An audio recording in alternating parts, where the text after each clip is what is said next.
Hey there, I'm your host, Michael Wormser, and welcome to the Haunting of Haunted House podcast, where love is a little more supernatural.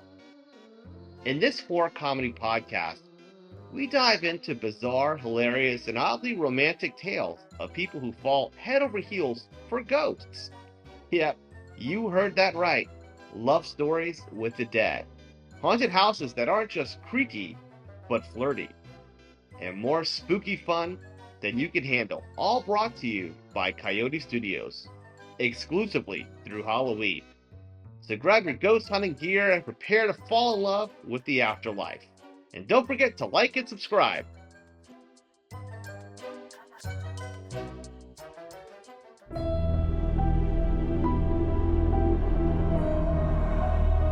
The Haunting of Haunted House.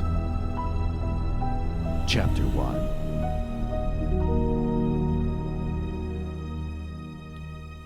As our tale begins, it's late at night. Two lovers lost in the throes of passion. Oh, yeah. Is it good, baby? Oh, yeah. It's great. Meet Betty, a smart, beautiful young woman who isn't too enthusiastic about life. Or her boyfriend, Alan, a strong and handsome professional athlete. Right. Oh, yeah? Yeah, you like that? How about like this? Yeah. Oh, here comes the Allen train, baby. Woo, woo! Oh, yeah. Oh. Whew. Alan, can I be honest with you? Of course, m'lady.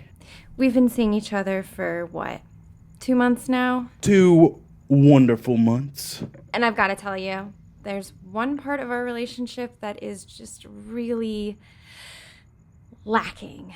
Lacking? And I don't want to hurt your feelings, but I think I just need to be honest here. Oh, be honest, baby. Are you sure? I'm sure. Just say it, baby. You suck at sex. Excuse me? You suck at sex. Like, you really, really suck at it. Yeah, I'm not following. I mean, do you think you're good at it? Well, I mean, you told me I was great. I was lying then. I'm being honest now. But the Allen train. Yeah, I think we should break up. What? Sex is an important part of a relationship, and frankly, I don't see you getting any better. Well, did you ever stop to think if maybe you're the problem? I mean, you just lay there. It's like having sex with a ghost. Don't tempt me. What? We're done, Alan. I'm sorry. Fine. I've had enough of this anyway. And you know what? Don't even think about texting me for some late night rides on the Allen train. Don't worry about that. Outside the window, an engine roars its mighty song. As she peers out the window, she spots a man perched on a motorcycle, his hair slicked back, a leather jacket, cigarette, a spitting image of James Dean. Keep it down out there. Hey, shut the hell up. Finally, the engine stops. The man winks. Sure thing, baby doll. Baby doll? Dennis again revs his engine and cruises off, disappearing, literally, into the night. No one's called me that since... Oh my god! Meanwhile, in a bookstore in the city, Betty's brother, Opie, timid and bashful, speaks before an eager crowd, reading from his recently published best-selling novel, Ghosted, My Erotic Supernatural Tales. Dozens of eager customers, mostly women, listen. Their embrace lingered, slipping slowly into a kiss, deep and passionate. His hand slid down her back, cupping her voluptuous rear. You know what? This book is 3 years old. I think we've all read this by now. Why don't we just open the floor for some Q&A? A woman in the back springs from her seat, hand raised. You. First off, and I think I speak on behalf of everyone here, your book has really changed our lives. So, what's your question? Well, in your book, Chapter 4, you talk about a pair of ghosts that began visiting you, shall we say, when you were 19? That's right.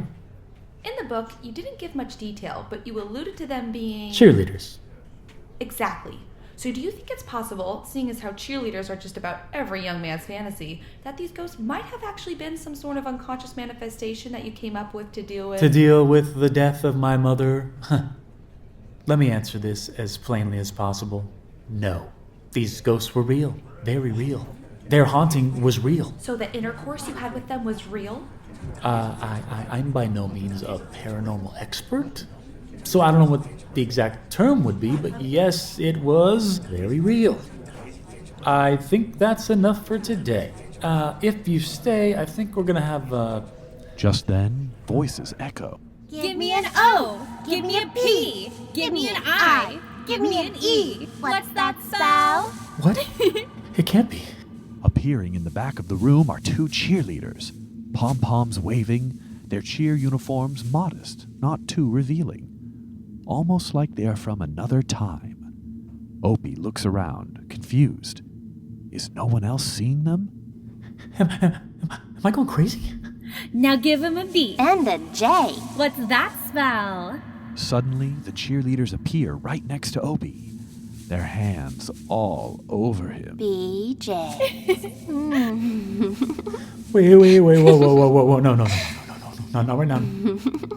Opie closes his eyes. He must be going crazy. He tries to drown them out, and suddenly, they are gone.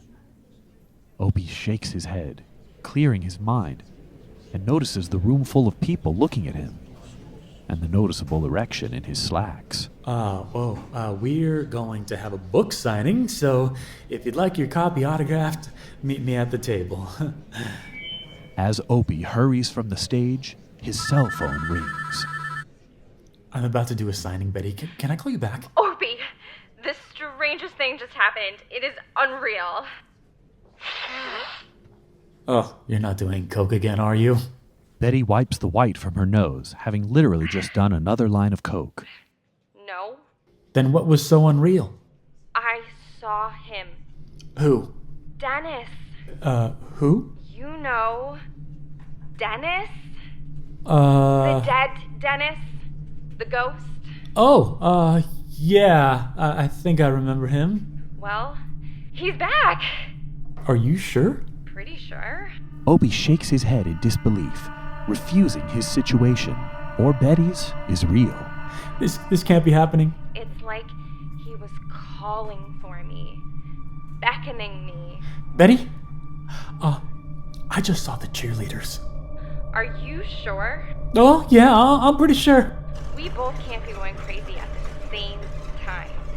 This has to mean something. No. Let's just go with both of us going crazy at the same time. Mm-hmm. I think we need to go back to the old house and figure out what's going on. Absolutely not. We haven't been there for 15 years. So what?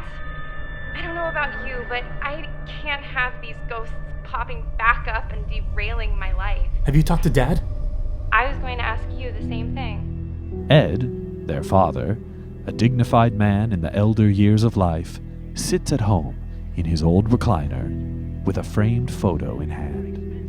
A photo of his long-lost deceased wife, Veronica. He smiles. My darling, how I miss you. I know you'd be so proud. How Opie turned out, such a success. And Betty, well, yeah, Betty, not so much. But I know you'd be so happy if you could see us now. And though I miss you every day, I know deep down you'd have wanted me to move on. And I want you to know that I've remarried. Ed grabs a blow-up doll from beside his recliner, holds her up to the photo with a smile. Her name is Rita. We met on a seniors cruise last summer. He plants a big kiss on Rita. Mwah. Say hi, Rita. Hello, Veronica. Sorry you're dead. Oh, you're so sweet. I love you, Rita. I love you too, Eddie Pooh. Ed Boop. boops Rita on the nose, then gives her another peck, then a kiss, then a deeper kiss. Soon enough, he's full-on dry humping Rita. Oh, Rita. It's gross. Rita. Suddenly, Ed! Ed jumps, looks around, sees no one, until he realizes that Veronica in the photograph is glaring at him, hands on her hips. Whoa. Been drinking too many of these. I can't believe I'm seeing this. He produces a bottle of cough syrup from his pocket and tosses it across the room. Hello? Dad, it's Betty. Betty, dear, how are you? Staying clean? Yeah, sure. How are you, Dad? Oh, keeping busy. Surprised to hear from you, though. I mean, it's not my birthday. Just thought we could chat. What about, dear? I've been kind of thinking about the past. Oh, the past. That's nice. The past is great. It's like the present, but before that. Dad, I was wondering, whatever happened to the old house? The old house? Why? Well, something really, really strange has been going on. Strange, you say? Like, someone from my past is trying to reach out to me. From your past, you say? Yeah, it's troubling, Dad. Troubling, you say? Stop it, Dad. Sorry. Have you noticed anything odd lately? No, all is perfectly fine here. Then he remembers the framed photo, how it spoke to him.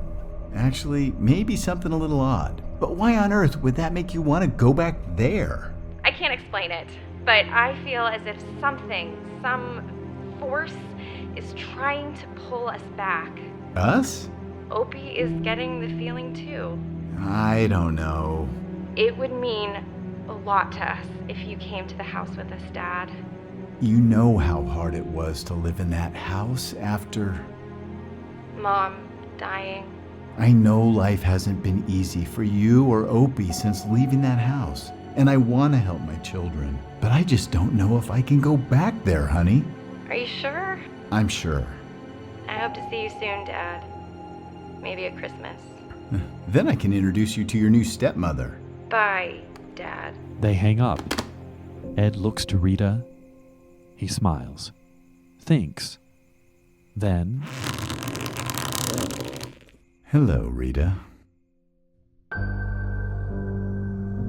This episode was written by Richard Pierce, produced and directed by Michael Wormser, audio engineer Austin and Olivia Kendrick, editorial consultant John Ross, and original music by Christopher Raymond. Starring Patrick O'Sullivan, Annie Milligan, Mark Heron, Charlie Battaglia, Melanie Peng, Nicolette Acosta, David Jackson, Gianna Bergen, Beverly J. Simmons, and narrated by Ben Van Diepen. Episode 2, available now.